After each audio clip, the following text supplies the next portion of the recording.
సినిమాలో ఇప్పుడు మీ క్యారెక్టర్ని ప్రజలు ఎలాగ ఆదరిస్తున్నారు?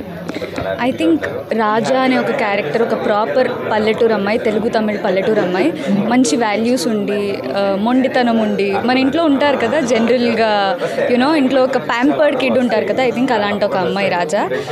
అండ్ నాకు వచ్చే ఫీడ్బ్యాక్ రాజా గురించి చాలా హ్యాపీగా అనిపిస్తుంది. ఎక్కడికి వెళ్తున్నా దీపిక అనకుండా రాజా అంటున్నారు. I think that's for me రాజాలాగా నన్ను రికగ్నైజ్ చేయడం. బుల్లి తెర నుంచి పెద్ద తెరకు వచ్చారు. పెద్ద తెరకి వచ్చిన తర్వాత మీకు ఎలా ఉంది ఎక్స్పీరియన్స్? ఇనీషియలీ చాలా నర్వస్నెస్ ఉండిందండి, బికాజ్ అది డిఫరెంట్ ఇది డిఫరెంట్ కాబట్టి. బట్ ఐ థింక్ తర్వాత ఈ రెస్పాన్స్ వల్ల ఐ ఫెల్ట్ గుడ్.